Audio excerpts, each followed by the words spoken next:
আসসালামু আলাইকুম। আমি পপি। দীর্ঘ ২৮ বছর চলচ্চিত্রে কাজ করেছি, অনেক সুনামের সাথে, সম্মানের সাথে। কোটি কোটি দর্শকদের ভালোবাসা পেয়েছি, ইন্ডাস্ট্রির মানুষের ভালোবাসা পেয়েছি। কিন্তু এই মুহূর্তে আমি ক্যামেরার সামনে কথা বলছি একজন ব্যর্থ মানুষ হিসাবে। ব্যর্থ মানুষ বলছি এই কারণে, সবার মন জয় করতে পারলেও দীর্ঘ ২৮ বছর আমি যাদের জন্য কাজ করেছি, যাদেরকে এই হাতে লালন পালন করেছি, তাদের কাছে আমি অযোগ্য একজন মানুষ। তাদের মন মতো চলতে পারিনি, তাদের মনের মতো করে নিয়ন্ত্রিত হতে পারিনি। হয়েছি, একসময় হয়েছি, কিন্তু এখন হতে পারি না। তার করে বলেছি আমি একজন ব্যর্থ মানুষ। একটা মানুষ তো সবসময় সবার কাছে ভালো হতে পারে না, সব সময়ের জন্য ভালো হতে পারে না। আমি যখন ইনকাম করেছি,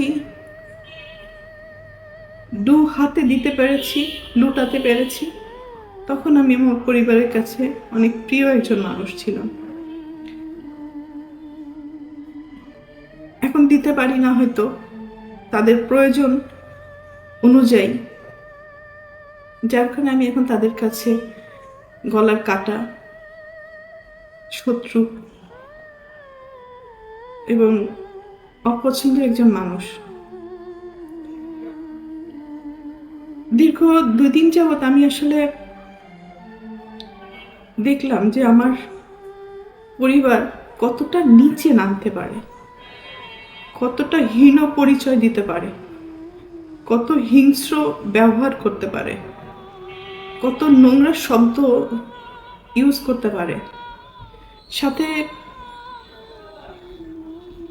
আমার মিডিয়া, তারাও আমার একসময় চলার পথের সঙ্গী হিসাবে কাজ করেছে।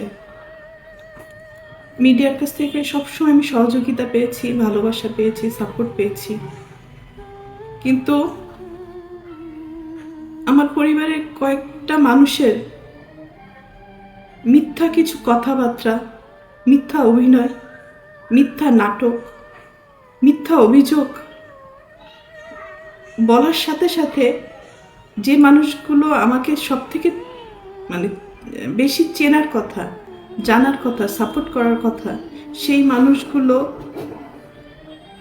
ওই মানুষগুলো আমার পরিবারের মানুষগুলোর কথা অনুযায়ী আমাকে ভুলভাবে আমার দর্শকদের কাছে বলেন, বাংলাদেশের মানুষের কাছে খুব বাজেভাবে উপস্থাপন করেছে। তো এর থেকে দুঃখজনক আর কিছুই হতে পারে না। যাদের জন্য কাজ করেছি আজকে তারা কেউই আমার না।